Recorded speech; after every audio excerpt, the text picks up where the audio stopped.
Welcome back to the deep dive.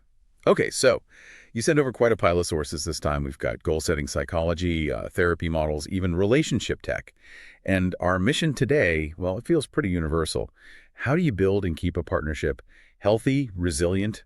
When life just keeps throwing things at you, we're going to dive deep, try to give you a kind of blueprint, a shared vision maybe, hmm and definitely some concrete research-backed strategies to boost that connection and stability, even when things are hectic. Yeah, and what's really striking looking across all this material is the consensus. A strong relationship takes work. Real work, time, effort. But that old myth, that it should just be easy if it's right, that's actually damaging.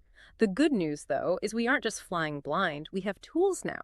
Hmm. Technology, therapy techniques, they give us frameworks. They can actually make the hard work a bit easier, reduce stress, and really build that core trust. Okay, so if we accept that, intentional structure is key, where do we start? Let's call this part one, the blueprint for connection. And we're not talking about like scheduling date night just yet, are we? This is more fundamental. What's the point of a relationship goal in the first place? Fundamentally, it's about strengthening that uh, emotional intimacy, building mutual respect. And this is critical, learning how to handle conflict well. When you actually define these goals, they give you direction, a kind of why for the partnership. It makes all those smaller, everyday decisions way easier to navigate. Right, that makes sense. But speaking of structure, one idea that kept coming up was this concept of a couple's mission statement, almost treating the relationship like like a business needing a compass. Mhm. Honestly, though, doesn't that sound a bit, I don't know, corporate? A little Ah, sterile. Does it kill the spontaneity? It sounds corporate, I get that, but the structure, paradoxically perhaps, gives you freedom. Think of it like guardrails. If you know your shared purpose, let's say it's we value growth and adventure, then it helps filter decisions. Does spending money on a spontaneous trip fit? Well, yeah, if adventure's core.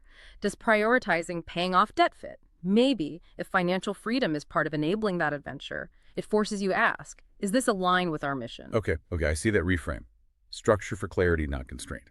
Okay. So how do you build one? The sources mentioned, starting with core values, like maybe narrowing it down to 4 or 5 keywords: honesty, humor, growth, something like that. Exactly. And that narrowing down is important. It forces you to really align. Then, once you have those values, you talk about shared purpose. You ask things like, what really makes us feel fulfilled together? What kind of impact, even a small one, do we want to have jointly? And the final statement, it had 3 parts, right? First, what do we want to accomplish? Yeah. Second, who are we doing it for?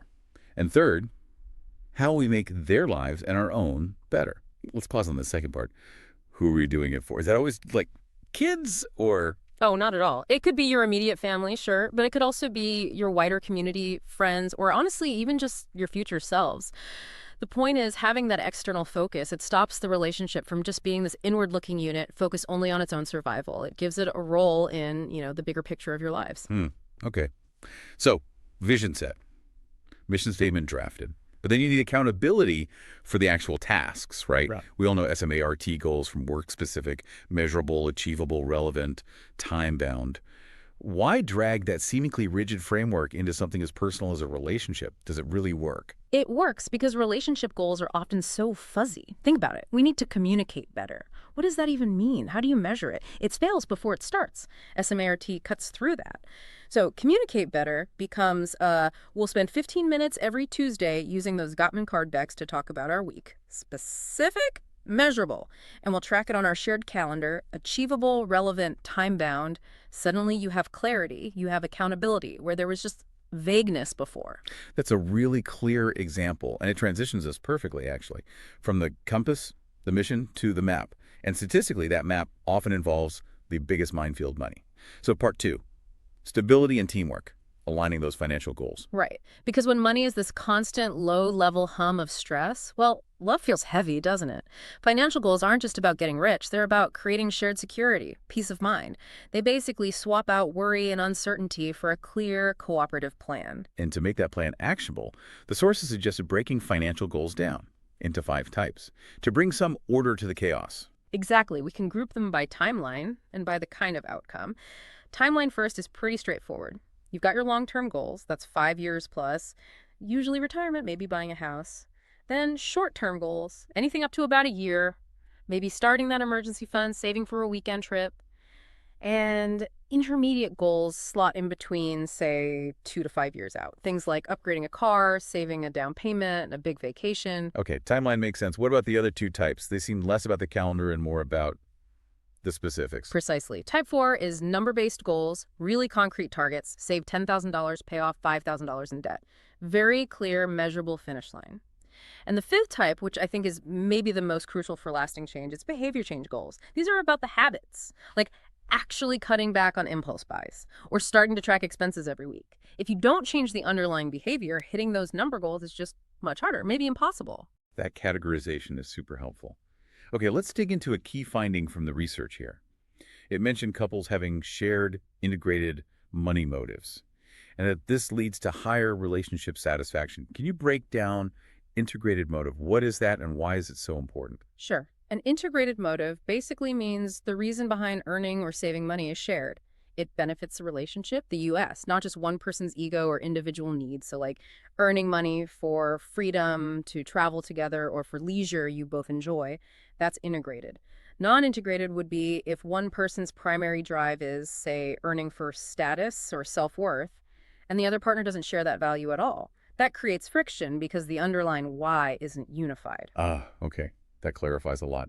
Another big piece of advice for building that foundation was about resisting lifestyle creep, the temptation to spend more just because you earn more. Oh, absolutely. That inability to live below your means, even just a little, it's like a silent killer for financial freedom. Purposefully creating that space for saving, for investing, even when technically you could afford the bigger house or the fancier car, that builds long-term security. And that security directly translates to less stress in the relationship. It keeps the anxiety out. Makes sense. And tactically, the advice was start small, right? Yeah. Go for the easy wins first. Don't try to tackle the biggest, thorniest financial disagreements right out of the gate. Yes. Build momentum. Focus on common ground first. Maybe you both agree you want to pay off student loans. Tackle that together. Build that sense of teamwork, that confidence. Then, once you've got some wins, you can move on to the trickier stuff where you might have different priorities. Okay, vision dot check. Financial foundation, getting stabilized. Let's move into part 3, tools for growth. This felt like it covered both external support, like therapy, and also using tech to help day to day. Yeah, the role of support, whether it's professional help or just involving your partner more actively in your goals, it's huge. One study on couples clearly showed that while your own effort is vital, goal progress gets a significant boost when your partner is involved. But, and this is the interesting part, the quality of the relationship heavily influences how effective that involvement actually is. Right, so just trying to help isn't automatically good. I want to zero in on that. What are the conditions? When does partner support actually work, and when could it even backfire? The research points to a few key things. Partner involvement helps most when the relationship already has high satisfaction, good existing support, and crucially low conflict. Think about it. If the relationship is already tense and one partner tries to help by, say, constantly nagging the other about their goal, well, that doesn't feel like support. It feels like criticism. So the help has to be perceived as effective and satisfying by the person receiving it. Otherwise, in a high conflict situation, that involvement can actually make things worse, hindering progress. Wow, okay, so the way you interact is paramount. Which brings us to structured support. For couples who need that, imago therapy came up in the sources. Imago is a really powerful model. It's specifically designed to improve communication, handle conflict better, and it also has this interesting focus on reducing rejection sensitivity. That tendency some people have to expect rejection, maybe overreact to perceived slights, often rooted in childhood stuff. Imago aims to get to the bottom of conflicts, heal some of those older wounds. And the core technique is the imago dialogue. It sounds straightforward: mirroring, validation, empathy, but I bet it takes real discipline. Can you walk us through that? It absolutely takes discipline. The first step, mirroring, is critical. The listener has to repeat back exactly what they heard their partner say. No interpretation, no adding your own spin. So if your partner says, I feel overwhelmed because I seem to do most of the chores, your mirror isn't, so you think I'm lazy and don't do anything. Right. It has to be just, okay, what I'm hearing is that you feel overwhelmed and you feel the chore distribution isn't equal. Pure reflection. That lack of interpretation feels like the hardest part. And then validation and empathy follow, acknowledging their view, trying to understand it, even if you don't agree. Exactly. Validation is saying something like, okay, I can see why you might feel that way, given your perspective. And empathy is trying to genuinely feel what they might be feeling. I can imagine that must feel really frustrating or unfair. The whole structured process, usually done over maybe 10 sessions or so, is designed to build these new communication muscles. Structure, creating safety for tough talks. Makes sense. Yeah. Okay, shifting from therapy to tech. There are apps for relationships now. What did the sources highlight there? Yeah, lots of tools popping up. We can sort of group them. First, scheduling and organization. Apps like Coupla, it's a shared calendar built specifically for couples, helps prioritize joint stuff. Or Merge, which adds shared to-do lists, lets you flag things as urgent, even vote on household tasks. Okay, practical stuff. Then there was romance and communication. Right, like the Gottman Card Decks app. It's based on decades of research, gives you conversation starters proven to deepen connection. And there's Love Nudge, which uses the love languages idea. You can kind of track how full your partner's love tank is based on their preferred language and nudge each other accordingly. Interesting. And the last category, intimacy and well-being. Huh?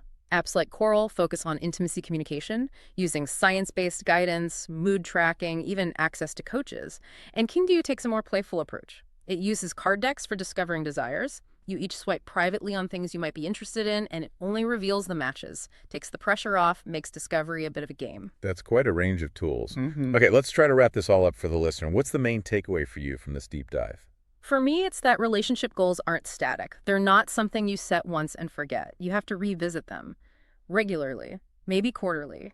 Because life changes, right? Your finances change, you change as individuals. The goals need to evolve with you. Right. So our deep dive suggests building that resilient partnership comes down to maybe 3 key actions. First, align the compass, get that shared mission, set those SMART goals. Second, stabilize the foundation, deal with the money stack proactively, use those goal categories. And third, use structured tools, whether that's something like Imago Dialogue or leveraging some of this relationship tech to keep communication flowing effectively.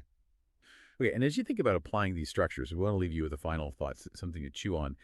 Is the deepest goal of a relationship just shared success?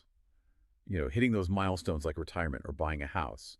Or is it actually mutual transformation? Is the real point of building this strong foundation actually to provide the safety and support for each of you to chase your individual dreams, to help each other become the best possible versions of yourselves?